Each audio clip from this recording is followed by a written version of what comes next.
सज्जनों और देवियों, मुक्ति और स्वर्ग, ये दो की प्रशंसा पूरी दुनिया में है। स्वर्ग चाहिए, मुक्ति चाहिए। स्वर्ग की कल्पना लोग किए हैं, वहां पर जवान बने रहोगे सदा और भूख खूब मिलेंगे और खूब भूख भोगते रहो तो भी कोई बीमारी नहीं होगी। बुढ़ापा आ जाता है तो वहां पर प्रबंध किया गया कि ये सब नहीं होगा, जवानी रहेगी और हरदम भूख भोगते रहो तो भी कोई बीमारी नहीं होगी। ये सब यहां की अपूर्ण कामनाओं की भड़ास है। ऐसा कहीं स्वर्ग नहीं है, प्रलोभन है खाली। मुक्त के लिए भी कहा गया कि एक लोक है, वहां मुक्त जीव जाकर के बड़े आनंद से रहता है भगवान के धाम में। ये भी प्रलोभन है। स्थूल बुद्धि वालों को समझाने के लिए एक तरीका है। स्वर्ग और मुक्ति यही है। मन की निर्मलता स्वर्ग है। मन जब कहीं खिंचता नहीं है, कहीं आकर्षित नहीं होता है, किसी उद्वेग में नहीं पड़ता है, कोई ख्वाहिश नहीं, कोई कामना नहीं, पूरा संतोष, तो ये मोक्ष है। मोक्ष और स्वर्ग आध्यात्मिक भाषा में दो नहीं, पौराणिक भाषा में तो दो है, लेकिन आध्यात्मिक भाषा में दो नहीं। स्वर्ग और मोक्ष एक ही है। मन की गांठों का कट जाना, कॉम्प्लेक्स फ्री। हमारे अंदर में कॉम्प्लेक्सेस है, गांठें हैं, ग्रंथियां हैं, उनका कट जाना मोक्ष है। चिंता न होना, उद्वेग न होना, ख्वाहिश न होना, कामना न होना, फिक्र न होना, मन शांत रहना, आत्मलीन रहना, ये मोक्ष है और स्वर्ग है। इस काम को सबको करना चाहिए। जिंदगी में लोग क्या करते हैं? कमाते हैं, खाते हैं, कुछ बच्चे पैदा करते हैं, उन बच्चों में रीझते हैं और खींचते हैं, वो खींचते खींचते मर जाते हैं। क्या फायदा होगा? जिस वस्तु को लेकर के हमारे मन में आज आकर्षण है, वह वस्तु आगे चल करके दुखदायी लगती है। इसमें जितने बूढ़े बैठे हैं, जब ये दूल्हा बने थे तो इनको कितनी गर्मी थी। आप सब लोग सोच रहे, जब आप दूल्हा बने थे उस दिन आप कितने गर्माहट में थे। आज कोई कह दे कि बाबा आप दूल्हा बने थे, आज कैसे लगता है, तो आप नाखुश हो जाएंगे। दूल्हा दुल्हन का बड़ा आदर, और दूल्हा को दुल्हन, दुल्हन को दूल्हा मिले तो दोनों को स्वर्ग मानो मिला, और कुछ दिन में वही दोनों को नरक के रूप में देखने लगते हैं। लड़ते हैं, झगड़ते हैं, सामने नहीं होना चाहते, बात नहीं सुनना चाहते। जिस लड़की की कामना थी कि मुझे लड़का हो, तो क्या पूछना है, लड़का हुआ, बड़ा हुआ, अब लड़की से बोलने का मन नहीं होता, बात करने का मन नहीं होता, उसके साथ बैठने का मन नहीं होता। संसार ऐसे ही कच्चा है। ये नहीं कि लड़के का दोष है, अपना दोष है। हम लड़के से बहुत कुछ चाहते हैं। आप अपने पिता को कितना संतोष दे पाए? जवान लड़का कहते हैं लड़का तो जवान हो गया है, शादी हो गई, अब तो अपनी पत्नी ही में डूबा रहता है, कलयुगी हो गया लड़का। आप भी अपनी जवानी में कलयुगी हो गए थे। अपने को तो कोई देखता नहीं, सब दूसरे को देखते। ये जो बूढ़ी माताएं हैं अपने बहुओं को उल्टा पलटा करती हैं, लेकिन ये जब बहू थी तब वैसे ही थी। माताएं अपने बहुओं से प्यार कम करती, बेटियों से ज्यादा करती, लेकिन बुढ़ापा में इनकी सेवा कौन करेगा? बेटियां नहीं करेंगी, बहुएं करेंगी। और बहुओं से बैर बनाए बैठी तब बुढ़ापा सुखद कैसे होगा? ये सब बूढ़ी माताएं सोचे। अपने बहुओं को तकलीफ दोगी तो समझ लो बुढ़ापा में वो बदला लेगी, तुम्हें बासी भात दे देगी बस। लेकिन कोई बहू अपने सास को बासी भात देगी तो वो भी बूढ़ी होगी तो बासी भात खाएगी। इसलिए सास से कोई गलती हो गई, बहू गलती न करे। दुनिया एक गोरख धंधा, पूरा गोरख धंधा। गोरख धंधा कहते हैं जालसाजी, दिखावा, सब दिखावा दिखावा दिखावा। जिन वस्तुओं के लिए आज आकर्षण होता है उन्हीं वस्तुओं के प्रति कल विकर्षण होगा, घृणा होगा। दुनिया की पूर्ण पट्टी को समझो, ये जैसे दिखती वैसे है नहीं, दूसरी किस्म की। कागज के फूल बड़े सुंदर, लेकिन सुगंधी उसमें तनिक भर नहीं। सोने के मृग में महाराज राम और सीता धोखा खाए, पता नहीं वो रूपों को न धोखा खाए। हम लोग सभी सोने के मृग में धोखा खा रहे हैं।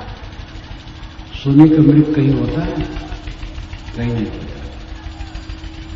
लेकिन सोने के मृग में सीता मोह गई और राम मोह गए, तो उसके फल में उनको जीवन भर दुख रहा। लेकिन हो सकता वो रूपक हो, राम सीता न मोहे हो। हम लोग तो प्रत्यक्ष मोह करके दुख पा रहे हैं। सोने के मृग में विवाह सोने का मृग है, पुत्र सोने का मृग है, सम्मान सोने का मृग है। गुरुआई महांती के लिए लोग लड़ते हैं। गुरुआई महांती भी सोने का मृग है। किसी को रास्ते में लगा देना अलग बात है, और गुरु बनने की इच्छा होना अलग बात है। थोड़े में अंतर हो जाता है।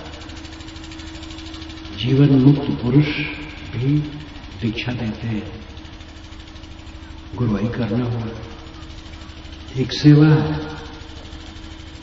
अच्छे अच्छे महापुरुष भी महंत हुए हैं और होते हैं, जीवन मुक्त है और महंत हुए हैं, और उस मठ की उस समाज की सेवा की है। तो वो बधे नहीं, लेकिन महंती की इच्छा जिसको है और उसको लेके चालबाजी भी करता है, लड़ाई झगड़े मुकदमे भी करता है, षड्यंत्र करता है, तो नरक करता है। ये सब सोने का मृग है। जहां जहां हम आकर्षित होते उस सोने का मृग है, और सोने का मृग होता नहीं, प्रतीत होता है कि सोने का मृग है। पलटू साहब निर्गुणी धारा में एक संत हुए हैं, उन्होंने गाया है, देखत सोना लगे सकल जग कांच है। देखत सोना लगे सकल जग कांच है। अरे हां पलटू, जीवन कहिए झूठ तो मरना सांच है। देखने में सोना लगता है और सारा संसार कांच है। ये जब समझ में आ जाए तो आदमी भटकेगा नहीं। भोग दुख देते हैं, भोग पदार्थों के प्रति आकर्षण और उनमें जुड़ने की चेष्टा है। दो भोग है, एक देह भोग है, एक मन भोग है। देह भोग भोजन, पानी, कपड़े लत्ते, आवाज, ये देह भोग है। इस सब को करना पड़ेगा, खाना पड़ेगा, सोना पड़ेगा, कपड़े पहनना पड़ेगा, घर में रहना पड़ेगा। लेकिन इसमें भी अनासक्त होकर के सब करना चाहिए।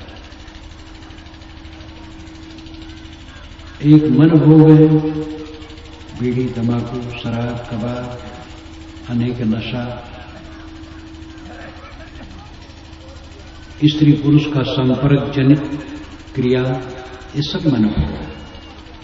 गृहस्थ के लिए, गर्भाधान के लिए एक दो बार ठीक है, जिसमें गर्भाधान हेतु न हो वो क्रिया तो निरर्थक है और अनर्थक है और अपने को छीन करना और कुछ नहीं है। इस पर विचारना चाहिए। निरर्थक क्रिया कर करके अपने को नष्ट न करो, संयम में रहो। गृहस्थ भी ब्रह्मचर्य का पालन करे अधिक से अधिक। सोने के मृग के पीछे सारा संसार भाग रहा और सोने का मृग कहीं नहीं, झूठ है।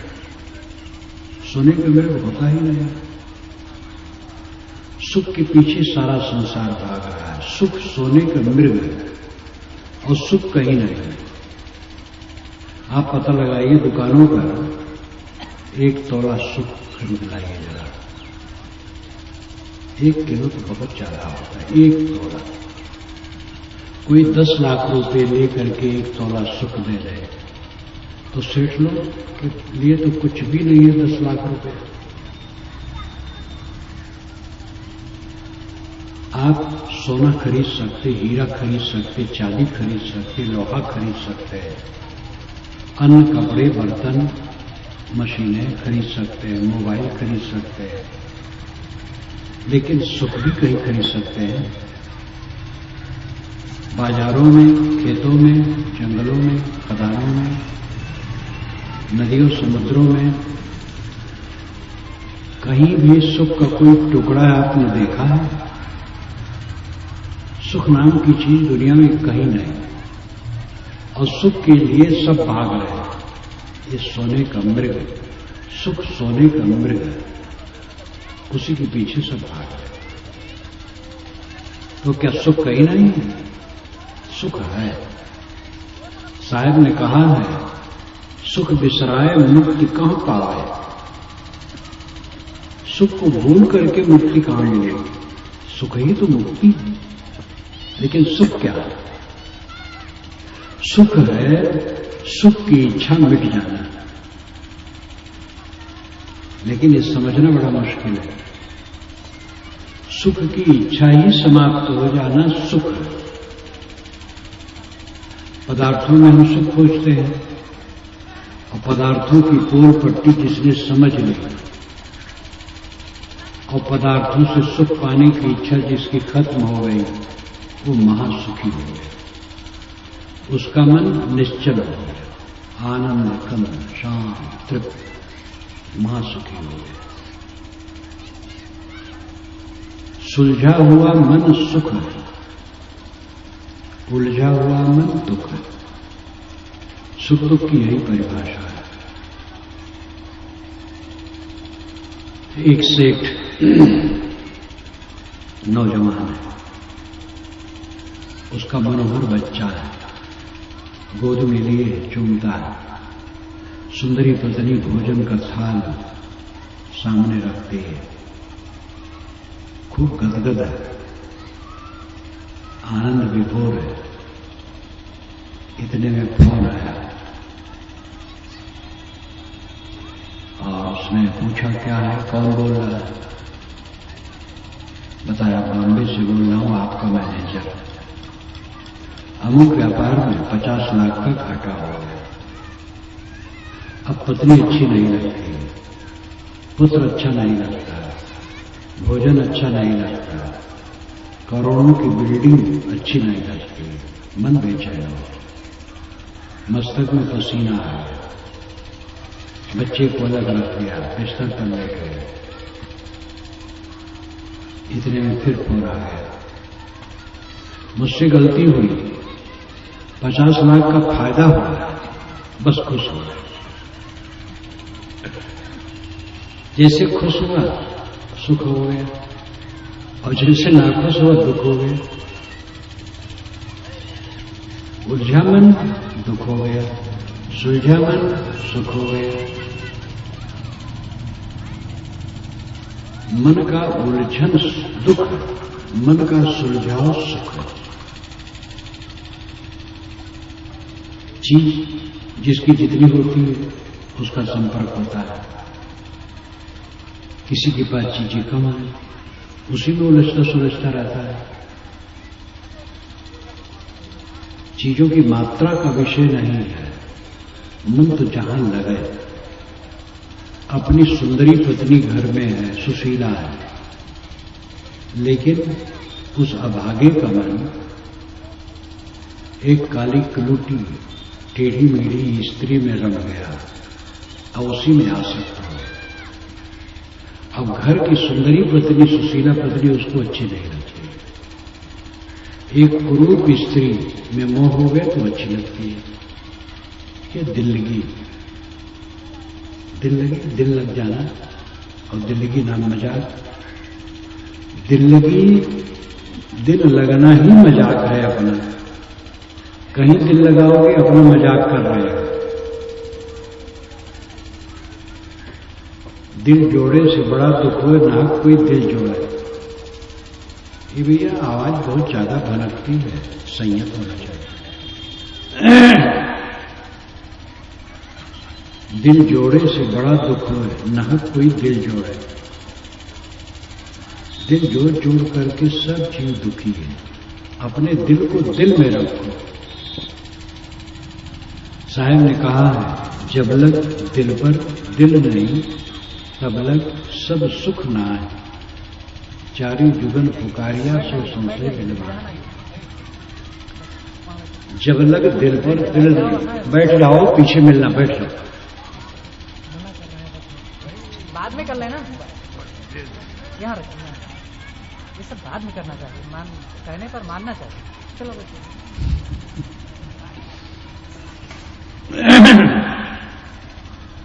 अब ऐसे सोचिए, इतने लोग बैठे हैं, ऐसे ऐसे आए तो मैं क्या बोलूं, लेकिन लोग ध्यान नहीं देते। मना करने पर भी नहीं मानते। जब प्रवचन खत्म हो जाएगा तो जिनकी इच्छा होगी आवे, लेकिन नहीं सोचते हैं लोग। जब लग दिल पर दिल नहीं, तब लग सब सुख ना है। जब तक दिल पर दिल नहीं रहेगा तब तक सब सुख नहीं मिलेगा।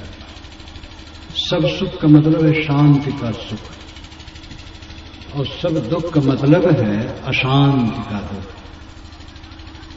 एक तो फोड़ा फुंसी हो गई, दुख हो गया, बुखार लग गया, दुख हो गया, अनेक प्रकार के दुख आ जाते हैं या चले जाते हैं। लेकिन जब उद्वेग का दुख होता है वो भयंकर है। उद्वेग शून्य मन महासुख है। उद्वेग क्यों होता है? अहंकार है।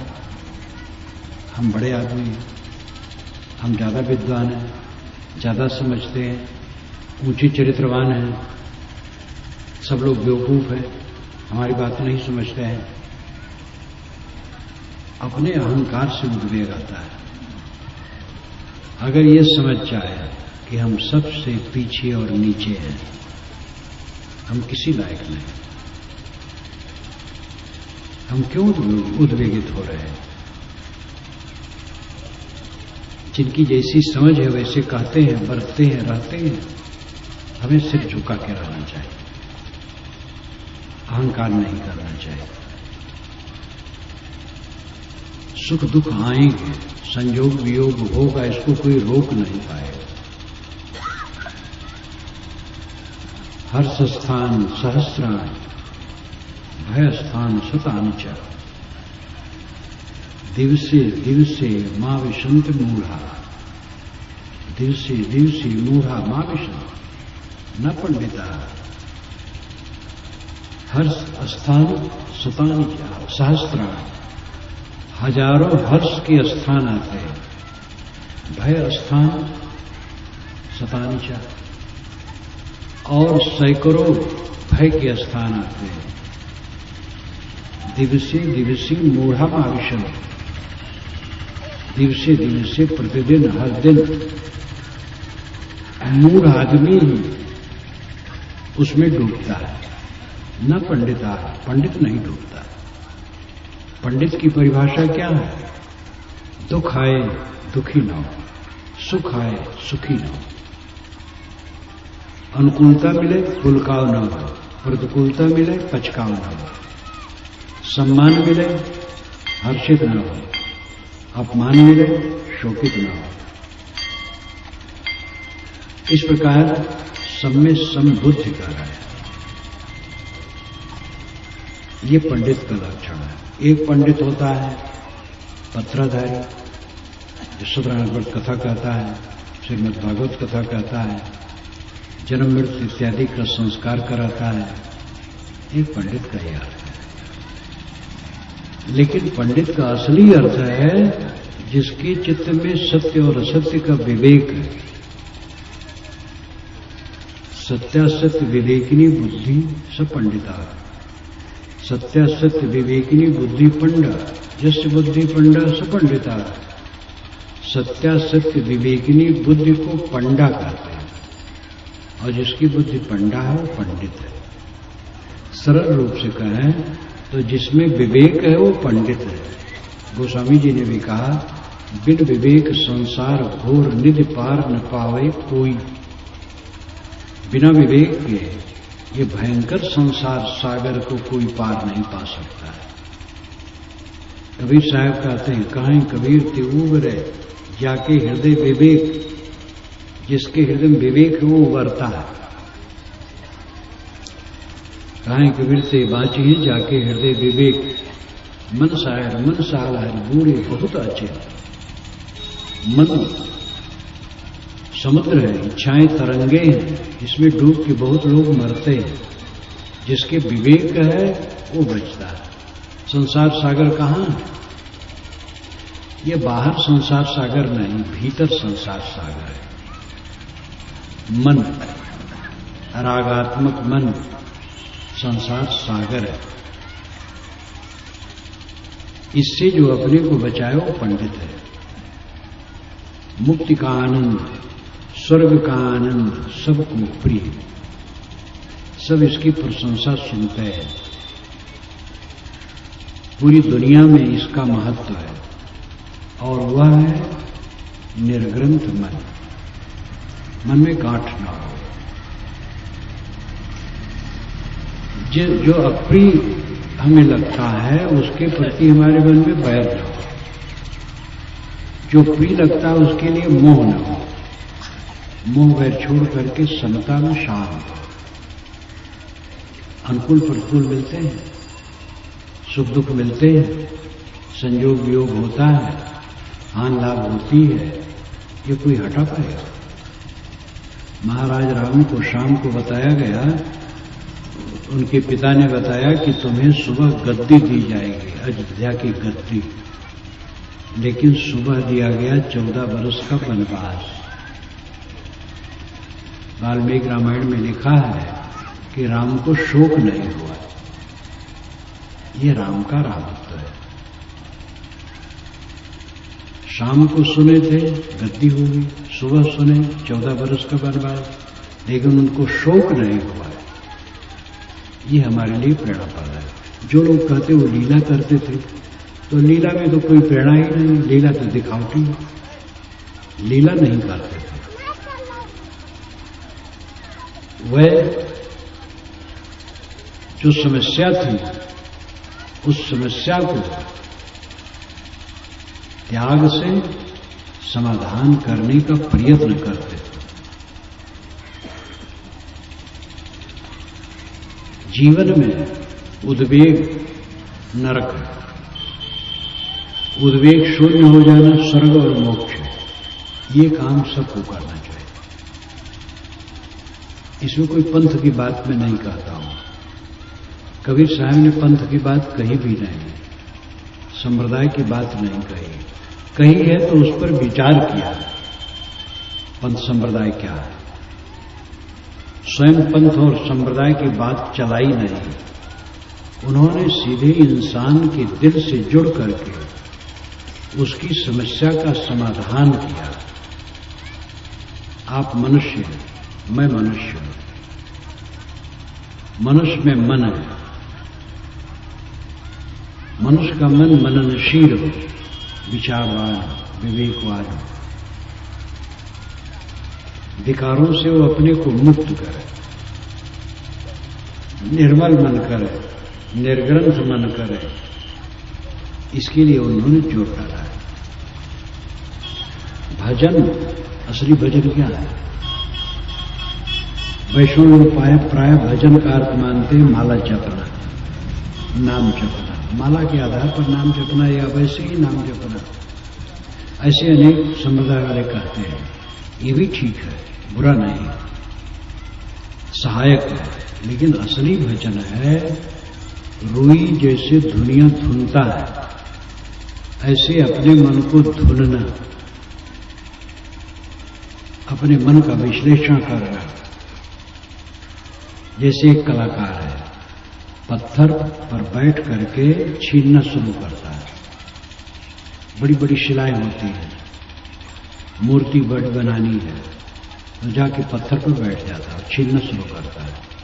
और छीनते छीनते उसमें हाथ, पैर, मुख, सीना, कान, नाक सब छीन छीन के बनाता चला जाता है। अनगढ़ पत्थर को कई दिनों के प्रयास से, काफी दिनों के प्रयास से छीन करके सुंदर मूर्ति का आकार देता है। हम लोगों को तो सुंदर मूर्ति अपने आप मिली है, इसको बिगाड़े ना तो बस काम हो जाए। देखिए इसको हम बिगाड़ते हैं। साफ पाक मुंह है, उसमें तंबाकू भर ली, छीन करके और साफ करना चाहिए था तो मुंह तो साफ है, तंबाकू भर लिए, पान भर लिए, बीड़ी भर लिए, सिगरेट भर लिए, गुड़ाखू गुटखा भर लिए, बोतल डाल ली, गाली दी, लड़ाई की, झगड़ा की, कला की, उलझे, उद्वेगित हुए, थोड़े थोड़े भी मुकदमा ठान लिए, बैर बांध लिए, दलबंदी कर लिए। आपकी दलबंदी की पोल पट्टी थोड़े दिन में खुल जाएगी। जिसको आप अपना मानेंगे वो बदल करके दूसरे ढंग का हो जाएगा। ये सब दूर करना असली भजन है। मन मूल है, मन को ठीक करो, बाहर सब ठीक हो जाएगा। मन उत्तेजनाहीन शांत हो जाए, वाणी शांत हो जाएगी, कर्म शांत हो जाएंगे, व्यवहार शांत हो जाएंगे। वो कुछ कहीं अड़चन पड़ेगा तो गम खा करके उसको निपटा देगा। कई जगह ऐसा मैंने देखा कि 10-500 रुपए, मतलब 1000-2000 रुपए की जमीन रही होगी, बल्कि उतने से भी कम, और मुकदमा इतना चला कि लाखों खर्च हुआ दोनों तरफ से और दोनों बुढ़ा गए मुकदमा लड़ते लड़ते, और समाधान नहीं हुआ। अब पता नहीं समाधान हुआ कि नहीं, ये सच्ची घटना मैं बताता हूं। 27 वर्ष हो गए थे लड़ते लड़ते और लाखों रुपए खर्च हो गए थे दोनों की तरफ से।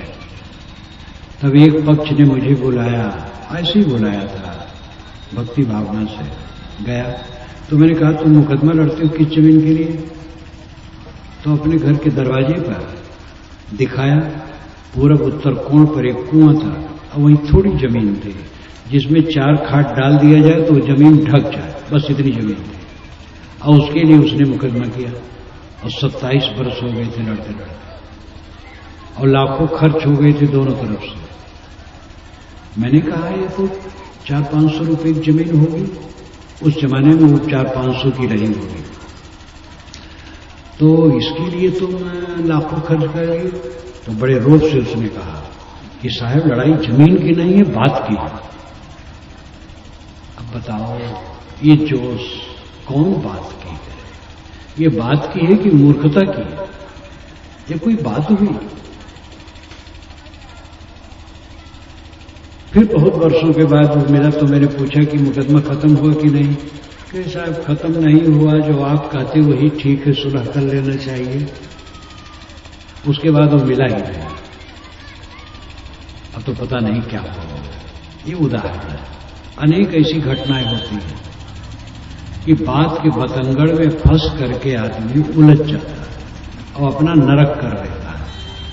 भजन है सुबह से शाम तक अपने को देखो, मन क्या सोचता है, मुंह से क्या निकलता है, इंद्रियों में क्रियाएं क्या होती हैं, संभालो। मन को देखो, मन में क्रोध, काम, लोभ, मोह, वैर, द्वेष ये ना आने पाए। वाणी से कटु, अश्लील, असत्य, भ्रमकृत न निकले। इंद्रियों से किसी की क्षति पहुंचाने की बात न हो। ये निरंतर देखो, ये असली भजन है। पहले के जो गर्दा गुब्बार मन में भरे हैं उनको निकालो, गांठ न बांधो। अमुक ने हमें कट कहा, अमुक ने हमारा अपमान किया, अमुक ने हमारा नुकसान किया, ये मान करके बैर बांधे रहोगे, कभी शांति नहीं मिलेगी। जैसी उसकी समझ थी, उसने अपना नुकसान किया, हम अपना नुकसान क्यों करें? किसी ने हमें गाली दी, उसने अपना नुकसान किया, हम क्यों नुकसान करें, हम क्यों गाली दें? कोई जहर खा ले तो हम भी जहर खा लें। साहब ने कहा वो तो वैसा ही हुआ, तू मति हो अयान, वो निर्गुणिया तय गुणवंता मति के में शान। वो तो वैसा ही हुआ, तू ऐसा न हो। वो निर्गुणी है, तू गुणवान है, क्यों एक में मिला रहा है? तो स्वर्ग और मोक्ष ये बाहर है। मन का निर्मल हो जाना, शांत हो जाना, उद्वेग शून्य हो जाना, ये स्वर्ग और मोक्ष है। और ये काम बिल्कुल साफ सुथरा है, समझ में आने लायक है। सब लोग ये काम कर रहे हैं, भाई, बच्चे, पत्नी, माता पिता, पड़ोसी, संधि लंधी, जहां तक जिनका संपर्क है, सब में सरलता से, समता से जीवन व्यतीत करो, संयम से खाओ, सदाचार से रहो, मन को स्ववश रखो, चित्त को निर्ग्रंथ बनाओ और अपने मन को निरंतर देखो और दोनों शुद्ध करो। ये सच्चा भजन है और इसी में स्वर्ग और मोक्ष फलने वाला है। मैं अपनी वाणी को विराम देता हूं।